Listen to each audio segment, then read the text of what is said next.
Welcome to Clock It, where your opinion is what wins you the game. Today, we are joined by our incredible contestants. You know them for iHeartRadio. Give it up for Kelly. We in the building. What up, y'all? What's up, Kelly? We back. I like the vibe. Thank you. A little more festive, as you can see. Yeah. We're feeling good. You're matching everything we have going on here. And he is our favorite baking realtor returning yet again. Give it up for Myk. Hey, Myk. Hey, friend. How you doing? I'm good. How are you? I am great. You look great. You know what I mean? You're looking very festive, too. A little something. A little something, something. Okay, we like to see it. We like to see it. All right, guys. Well, as you know, this game is just not about getting the answers correct. You got to know what you're talking about, and more importantly, you got to clock it. So give that big buzzer a hit. That's exactly what we'll be doing anytime you want to clock in and give your answers. So let's go ahead and get this game started with our first question. Who tops gospel charts more than 10 years after her death? Kelly. Whitney Houston. Forever Whitney Houston it is. What song of hers is charting at #1 currently? So charting at #1 on the gospel charts, the streaming charts is Do You Hear What I Hear? Oh, okay, boy. Kelly. Under it. All and right. then #3, she got Joy to the World as well. So she up there right now, y'all. She up. Yeah, she's really doing her thing. When did she record her version of this song, Myk? Because we know there is someone who wrote it and originated it. But you know, Whitney always got to come through and put her spin on things. So when did she actually record this? Yeah, I believe the first version was like in the 60s, but she recorded hers, I want to say 1987. So yeah, the year I was born. Oh, was it? So that means something to you. Yes. That's why it's charting right now. Yes. Oh, okay. It all That's makes what we sense. do. 80 babies, yes. Okay. Well, this song has been charting, as we said, one at #1, the other at #3. But how many weeks did Joy to the World specifically spend at #3? Joy to the World, 47 weeks. Crazy. And then Do You Hear What I Hear? 54 weeks. Which is wild. Crazy. That's insane. But it's something when you create art and it becomes part of the culture, you feel me? Like, especially Do You Hear What I Hear? You hear that each and every holiday time, you feel me? Even outside of that. So when you create something so incredible and it has the back-end vocals of a Whitney, it's bound to be played forever. Absolutely agree, hence why it is charting currently. All right, 100 points you have, Kelly, on the board. Myk, you're at 0, but we got more opportunities, so let's keep this game rolling. Which artist blasts the White House for using her song about cuffing season in a pro-ICE post? Kelly. SZA. It was SZA indeed, and if you do not believe that this came from the White House, literally official account, check out this, I don't know.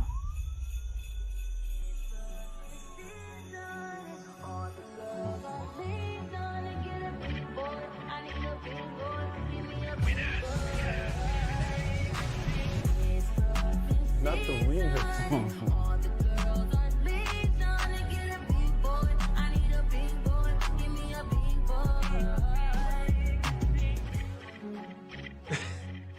This is so tasteless. Like, I have no words. So where did they post this at, Kelly? So they posted this on Twitter, also on Instagram, Facebook, damn near everywhere so everybody can see it. So I completely understand SZA for being like, so you're gonna create this piece of content with my art behind it when I don't align with what you're doing here?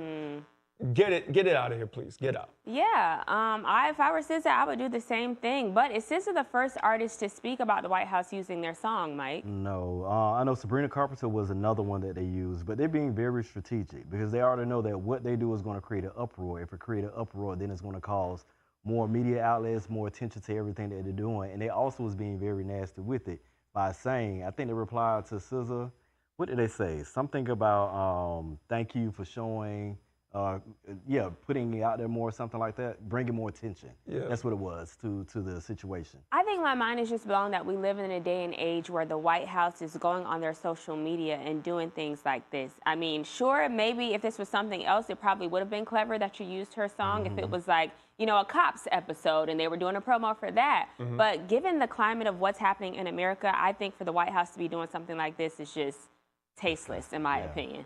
Well, Kelly, 200 points you have on the board. And Myk, I'm not sure what's going on today. You're at 0. But hey, friend, let's make a comeback for you, all right? Moving on. Next question. According to a new study, which sports teams fans drink the most during games? Myk. New York Giants. New York Giants it is. What was the goal of this study? The goal of the study was basically just to see which team drinks more, which clearly it was me and Kelly's. Oh. Yeah, that's our team. Oh, so you're a fan of this team I as am. well? You know, I'm from New York. Oh. I'm from BK. All right, I hear you on that. That's where Kelly, we as from. we know, you are from New York, and this is one of your teams. How many fans did they survey? Listen, they surveyed 3,000 fans, and mind you, this is before the NFL season started. So you're doing it around August, 3,000 fans who have different fandoms, and you know, they really try to figure out who drinks the most. And New York Giant fans, in terms of actually drinking during the game, 72% of us drink during the games, and 16% drink like 5 or more beverages throughout the game. And the Giants, you got 2 wins on the season's over, so I feel y'all on that. I understand. I'll drink with you. Okay, it's making sense to you. Roughly how many or how much are fans spending on drinks, Mike? Well, you know, concession stand drinks are not cheap. At They're all. spending about $10 to $12 per drink, depending on the area that it's in. Some could be a little bit higher. But on average, if they're drinking about like 8 drinks, they're spending between $80 to $120 per game. Which is wild to me because it's like, can't you get like a whole 6-pack for $10? You can Like, get way more than that. my mind just works a little bit different. I would be like, hey, we got a pregame at the house because this Yeah. costs too much to drink at the actual stadium. Oh, no, trust me. The pregame is still going on. They just still drinking at the game. So you're It's having still- 8 drinks at the stadium and then also pre-gaming? It's a whole thing. This is a lot of drinking.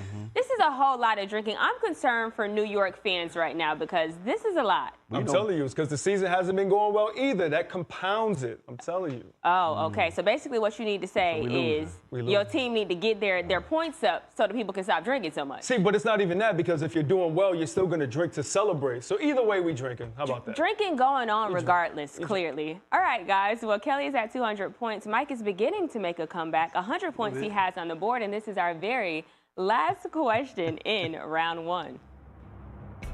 Who is entering their gaming era by becoming a character in a popular video game? Kelly. Kim Kardashian. Kim is leaving no money left behind. She is taking everything on the table. Is she new to the game world? She's not. And people can say what you want about Kim K, but overall, just her business acumen and all that, she got it together. She's been in the, we see right there, she's going to be in Fortnite, by the way, a whole bunch of different skins that you can wear as you're being Kim K in the game. That's coming out this Saturday. But then on top of that, as you mentioned, she's been in the gaming situation for quite some time. She had a mobile game called Kim Kardashian Hollywood that was live for 10 years, so she ain't new to this. She ain't new. She is not new to it at all. Joining Fortnite, one of the most popular gaming programs, how is she able to incorporate her brand Skims into this all, Mike? Yeah, I mean, as you see, she had different selections, so you're able to actually choose which skim that you actually want your player to wear, which is actually advertising her actual line. So I think it's a smart move. This is a genius move. I mean, not only is she joining the gaming world, one of the biggest gaming. I'm not even a gamer, but I know what Fortnite is and I know how big it is. Yeah. And then for her to join this, not only join it and get coins there, but incorporate her brand, which I'm sure they have to pay Skims for what's going on here too.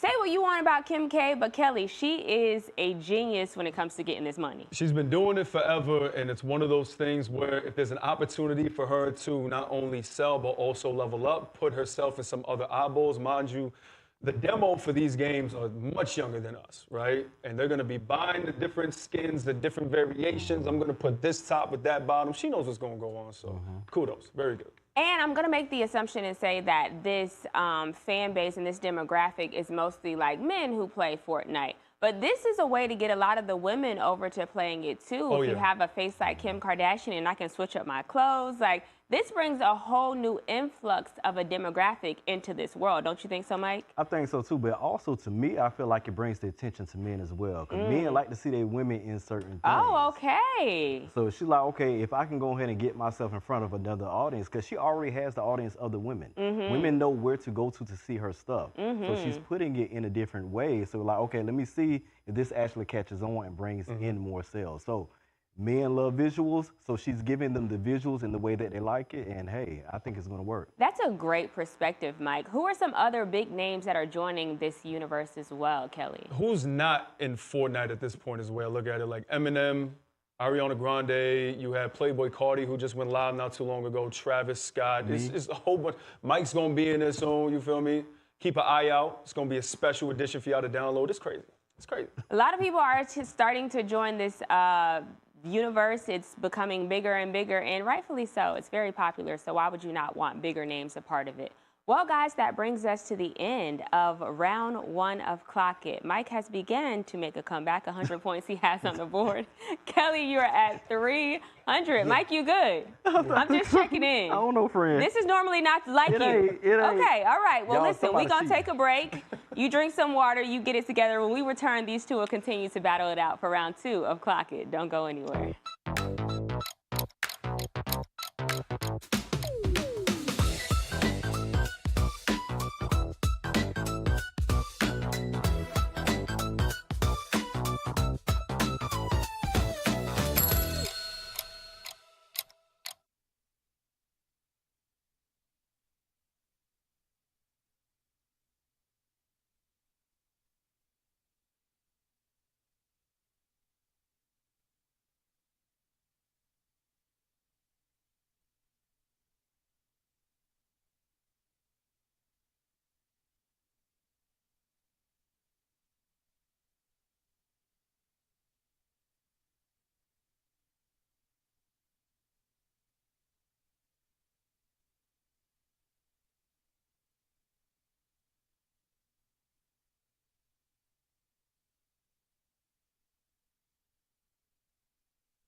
Welcome back to Clock It, where Myk and Kelly are currently battling it out. Kelly has 300 points on the board, and Myk has 100. We're going to help Myk make a comeback right now, all right, and get this game started so he can get some points on the board. Who opened up to David Letterman about wanting kids? Kelly. Nah. Michael B. Jordan. Myk almost broke the buzzer. Michael B. Jordan it is. How did this come up in their sit-down? So this came up on David Letterman's show that he has, all right? And it's one of those things where he's been producing, he's been acting, and now he's like, listen, I want to get to the next level, next stage of my career. And he 100% deserves it, man. He's been working hard for years upon years, so I'm excited for him to get to that level and be comfortable to become a father. I think it is time. He's a working man. I don't know where he will find the time, but nevertheless, I think it's time. What did he say he wanted to start with before having kids, Myk? He said plants and puppies or dogs or something like that. Yeah. I don't think that's well, okay. If we look at it from a nurturing aspect, okay. Yes, because you have to be very delicate with plants. You got to know how to feed them. You got to know when to do certain things like that. But I still think it takes a lot more than that when dealing with the child, because the plant doesn't talk to you. It doesn't wake you up at night. And it also doesn't spit on you. So there are certain things. A dog, too, you know, so you got certain things like that, but you also don't have to be as attentive as with the child. So I get what he's saying, but yeah. Not so much. Yeah. Kelly, you are clearly a father of two. Is taking care of plants and dogs equivalent to taking care of children? It's not equivalent, but I will say getting some sort of responsibility where you need to take care of something is definitely a place to start. Because if you can't remember to water the plant, to feed the dog by a certain time, I don't think you're ready to be a parent, all right? So it's a good starting off point, and I like where his mind's at. Plus, it's a lot less that he has to dive into because he's so busy. Because you already know once he actually goes down that road and the baby is born, you're going to have to leave all this behind for a little bit, my brother. If we know one thing about Michael B. Jordan, he likes to work because we see him in movie after movie after series after series. So where is he going to find the time? Would Michael B. Jordan have to slow down his career in order to focus on fatherhood, Myk? I don't think so. I think it depends on how much he wants to be able to do with your child. But the thing is, he has money, too, to be able to have the child be with him. I mean, there's nannies. I mean, I've seen a lot of people who were involved in their kids' lives still have a nanny. So you can have your child travel on the road with you if that's what you decide to do. But also, he's also in a place to where he can kind of pick and choose. So if you want to take a season off, he can. If you want to pick back up, he's still in high demand. So I think he has the opportunity to still be able to work and have a life with his kids. I think it's all about just finding the new norm and the new balance on what that looks like and how it will work for him. Great point, Myk. All right, Kelly, you're at 400 points. Myk, you're at 100. Let me remind you, Kelly, go but I home. know you're going to make a comeback soon. Let's keep it rolling. Go Next home, Roger. question. Which political commentator said Stephen A. Smith gets paid to tear down black people? Myk. Joy Reid. I love me some Joy Reid, let me tell you. Do you agree? Yes. Yes. Stephen is a nuisance to our community. I feel like, honestly, he's a plant at this point. And the thing is, he knows what he's doing. She made very valid points, and I agree with her 100%. And if you want to hear those points she made, here we go. Hear it from the horse's mouth yourself. I had to literally Google his numbers. I'm like, how many people listen to the show? Is it like 4 million people? Oh, wait, it's like, what, 500,000 people? Dude, that's like average CNN. That's not that high. They're paying you not for your numbers, my friend. They're paying you because you are willing to say the nasty things about black people that they want to say. You're willing to take their denigration of black women and put it in the mouth of a Negro.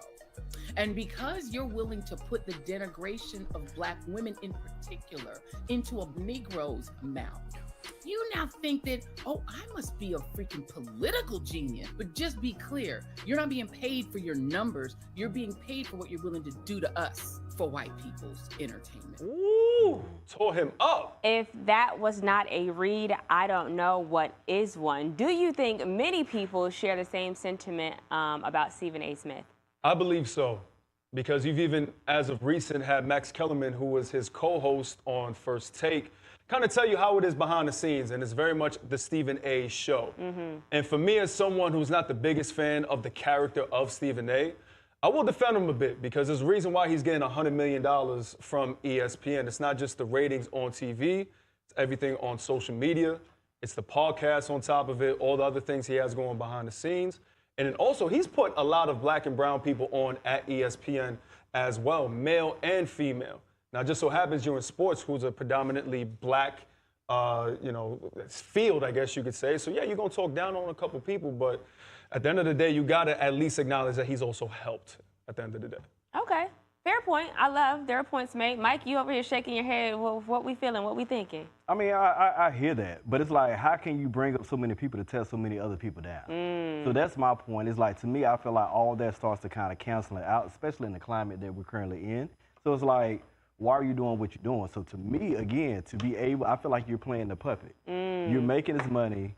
They're telling you what to do in your ear, and you're just like, yeah, I got you. So, yeah, I don't really agree at all what he's doing. So I've never been a fan of him, to be honest. So you think it kind of washes everything out, to your point. I know a lot of people have different opinions on Stephen A. Smith. Even LeBron himself has an opinion on him. But I have to say, as of recent, he's been taking a turn and not being painted in such a great light. And it's all his fault based off the things that he's been saying. All right, guys, let's keep this game going. On to our next question. Which artist scored a multi-million-dollar mortgage deal for the headquarters of his clothing brand? Kelly. Koiya. Yay, it is. How much was the loan for and who gave it to him? It's for $3.465 million, and it's like an investment mortgage group because of all the stuff, the anti-Semitic stuff he said back in like 2021. His business has been all messed up, and as you can imagine, probably went to all these different places like Chase, Bank of America. Hey, let me get a loan. They were like, nah, bro, we ain't rocking with you. So he goes with this investment mortgage fund. Interesting. Yeah. Very, very interesting. We may see something soon from Kanye if he's getting this money, and we saw pictures of, the roof being torn off. It looks like they're doing some remodeling. Can we expect some more stuff from Yeezy, the brand? Absolutely. I think Kanye is another marketing genius. I feel like he places himself in certain things because he knows the outcome as well. The same thing that the White House is doing, the same thing that Kim K is doing with certain things. I feel like Kanye is using that same tactic. So I feel like anytime he starts dropping little things here and there, you ought to know this man has everything on the blueprint. Like, okay, this is what's going to happen. This is how it's going to happen. Very strategic in a lot of the moves that he makes, even when we don't understand them. Kelly, you're at 500 points on the board. Myk, 200 for you. Let's keep it rolling on to our next question. Which politician is taking a clear side in a female rap beef? Mike. JD Vance. JD Vance is choosing sides when it comes to Nicki and when it comes to Cardi. He is clearly picking Nicki on the side of this beef going down. Do we think that our politicians need to be inserting themselves into rap beef? Absolutely not. They need to be helping the people out, which they're the ones that's causing the whole chaos. I'm not surprised that he's doing something stupid like this, especially with what they're doing with the music. But again, very smart. What influences a lot of people? Music. So I feel like this particular year, they're taking their approach with a lot of musicians and rappers and people in our community that's allowing to have this influence, so that way they can have, I feel like they're hiding certain things, which a lot of things are done in plain sight anyway.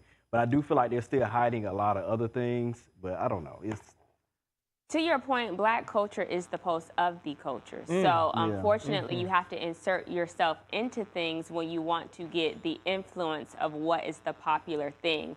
Some people online, Kelly, are saying that Nicki is just trying to get in the administration's good graces because of what's going on with her brother and her husband. Do you agree? I can 100% see that, though. You know, she had that speech at the UN where she's talking about, you know, individuals in Nigeria, the Christians, and what's going on over there. They're impoverished. I think it's a good cause, but you're also seeing her lean towards that way. And I think this was JD Vance's opportunity to be like, that black vote that, you know, Trump said that, you know, I love black people and all that. Yeah, we're going to dive right into that. And she opened the floodgates for just that same thing. But doesn't JD Vance have bigger fish to fry right now, specifically in his personal life? Listen, JD, especially with women, you need to just back off, because apparently, you know, you got a little bit too close to Charlie Kirk's, you know, wife or widow, I should say. And now there's trouble in paradise. Apparently, they saw some pictures of him and his wife kind of arguing on the side. So maybe you should focus on that, my friend. I agree. JD Vance, focus on what's going on at home and stay out of the rap beef. All right, guys, embarking on our very last question in round 2. Who is spilling the tea about drama at CBS Mornings?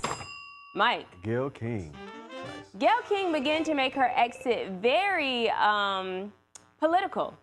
She did not give too much tea, but she sat down with Sherry and she gave the tea.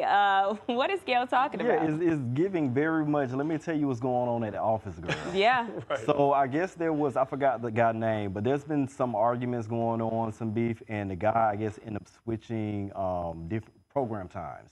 And you know, once they start doing that, then you know there's a major shift that's starting to come. She's also mentioned political stuff that was happening before. So this is just showing, this is proving the shift that you were talking about before with a little bit more. And it's like, girl, you tried to give us like a cute little, you know, exit, but now you sat down with your homegirl and you're spilling tea now. And we have more to come, I'm sure. All right, guys, that brings us to the end of today's episode of Clock It. And what do you know, Kelly is our winner. He is leaving here today with a Clock It chain. He is getting crowned yet again. I don't know, Kelly, you've been doing your thing lately. You were playing a little modest before, but now you are coming out swinging. That looks great on him, doesn't it? All right, Mike, as always, thank you for joining us here on Clock It. Kelly, it is a pleasure. And to our viewers at home, tomorrow we are right back here for another episode. Yeah, pull up. It. Yeah, we in the building. See this?